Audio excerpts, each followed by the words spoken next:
Student, आपका अपने YouTube channel उड़ान हरियाणा पर स्वागत है। प्यारे बच्चों, आज हम कक्षा 6 विषय विज्ञान अध्याय 4 पौधों को जानिए प्रैक्टिस वर्कशीट हल करने वाले हैं। तो जो बच्चे चैनल पर नए हैं या जिन बच्चों ने अभी तक चैनल को सब्सक्राइब नहीं किया है, सब्सक्राइब कर लें, लाइक कर दें और अपने साथियों को शेयर कर दें। तो शुरू करते हैं आज की क्लास में। पहला प्रश्न आप अपनी स्क्रीन पर देख सकते हैं। पौधों से हमें क्या प्राप्त होता है? पौधों से हमें क्या प्राप्त होता है? इसमें हमें उत्तर देखने हैं। क्या दिया हुआ? ऑक्सीजन, भोजन, दवाइयां। तो इसका आंसर क्या आ जाएगा? उपयुक्त सभी। तो पौधों से हमें ऑक्सीजन भी मिलती है, भोजन भी मिलता है और दवाइयां यानी औषधि भी मिलती है। आगे है दूसरा प्रश्न। नींबू एक खालिस्तान है, शाख है, झाड़ी है, वृक्ष है, बेल है। क्या है नींबू? नींबू क्या है भाई? नींबू एक वृक्ष, झाड़ी। क्या है? नींबू एक झाड़ी है। तो आगे चलते हैं। दिए गए चित्र में शाख को चुनिए। तो यहाँ पर 4 चित्र आपके सामने दिए गए हैं, इसमें से आपको शाख बताना है। तो यहाँ पर ये तो झाड़ी है, यहाँ पर ये वाला चित्र तो किसका है? झाड़ी का है। ये वाला किसका है? वृक्ष का है। और ये वाला किसका है? शाख का है। तो यहां पर इसका राइट आंसर क्या हो जाएगा? दिए गए चित्र में शाख को पहचानिए। तो ऑप्शन नंबर 1 इसका बिल्कुल सही हो जाएगा। आगे चलते हैं। इसके बाद दिए गए चित्र में विसर्पी लता कौन सी है? छोटा कर देता हूं, चारों चित्र दिख जाएंगे। विसर्पी लता का पूछा है। तो विसर्पी लता कौन सी होती है? तो जमीन पर ही पसरी रहती है।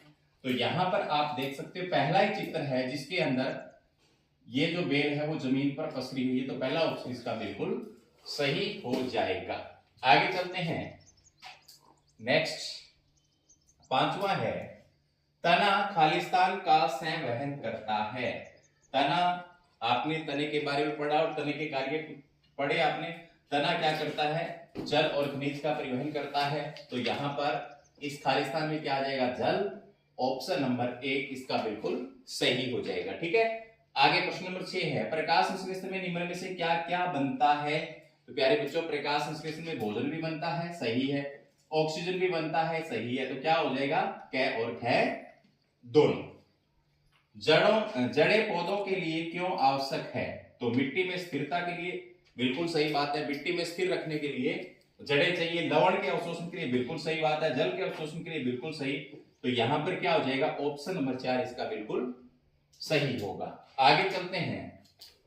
इसके बाद प्रश्न नंबर 8 में क्या है? निम्न में से किस में समानांतर शिरा विन्यास पाया जाता है? तो प्यारे बच्चों, समानांतर शिरा विन्यास में क्या है? जो शिराएं हैं उनका, जैसे हम यहां पर देखें, जैसे ये पत्ती है, ठीक है। इस पत्ती के अंदर जो शिराएं हैं वो इस प्रकार से समानांतर होती है। तो समानांतर किस में होती है प्यारे बच्चों? यहां पर गेहूं के अंदर होती है। गेहूं में कौन सा शिरा विन्यास पाया जाता है? समानांतर शिरा विन्यास पाया जाता है। आगे चलते हैं। इसके बाद में प्रश्न नंबर 9 में जड़ें पौधे के लिए क्यों आवश्यक है? तो ये दोबारा रिपीट हो गया। मिट्टी में स्थिरता के लिए सही है, लवण के अवशोषण के लिए सही है, जल के अवशोषण के लिए सही है। तो क्या आंसर हो जाएगा इसका? उपरोक्त सभी बिल्कुल सही हो जाएगा। आगे है। निम्न में से किस में मूसला जड़ पाई जाती है? गेहूं में, मक्का में, गन्ना में, तुलसी में। तो प्यारे बच्चों, गन्ना के अंदर रेशेदार जड़ होती है, मक्का के अंदर भी रेशेदार जड़ होती है, गन्ना के अंदर भी रेशेदार जड़ होती है। तो क्या बच गया यहाँ पर? चौथा ऑप्शन बच गया। तुलसी जो है उसमें कौन सी जड़ पाई जाती है? मूसला जड़। मूसला जड़ का मतलब क्या है? ये वाली एक मूसली इस तरीके से, ठीक है। तो किसमें पाई जाती है? तुलसी के अंदर। तो ये थे 10 MCQ। इसके बाद में 5 प्रश्न और हैं, उनको भी हमें देखना है। इनको आप अपनी कॉपी में नोट डाउन करेंगे और इनके उत्तर लिखेंगे खुद से, ताकि जो आपका सेट एग्जाम हो उसमें अगर इस तरीके के प्रश्न पूछे तो आपको दिक्कत ना। तो यहां देखो, पहला है पौधे के विभिन्न भागों के नाम और उनके कार्य बताओ। पौधे के भाग क्या है? जड़। जड़ का क्या काम है? पौधे को स्थिर रखना और जमीन से जल और खनिज को सोखना। तना, तने का क्या काम है? जड़ों से जल और खनिज को पत्तियों तक पहुंचाना। उसके बाद में पत्ती का क्या कार्य है? प्रकाश संश्लेषण क्रिया करना, वाष्पोत्सर्जन क्रिया करना। तो ये आगे है पौधों के 3 यहां पर संवर्ग है में विभाजित किए जा सकते हैं। तो पौधों को 3 भागों में बांटा जा सकता है, शाक, झाड़ी और वृक्ष। ठीक है। इसके बाद में पत्ती का एक नामांकित चित्र बनाइए। तो आपकी किताब में ये पत्ती का है। ठीक है। इसके बाद में 10 वनस्पति भागों के विभिन्न प्रकार बताइए। क्या आप पत्ती देखकर उसकी जड़ का प्रकार बता सकते हैं? तो यहां पर आपको 10 पौधों के नाम लिखने हैं। किसके नाम लिखने हैं? 10 पौधों के। तो पत्ती को देखकर हम क्या बता सकते हैं? हम उसकी जड़ का प्रकार बता सकते हैं। तो प्यारे बच्चों, जैसे मैंने यहां पर ये पत्ती बनाई है, इसमें कौन सा सिरा विन्यास है? जालिकावत। इसमें जाल बना हुआ है सिराओं का। और एक दूसरी पत्ती में यहां पर बना देता हूं।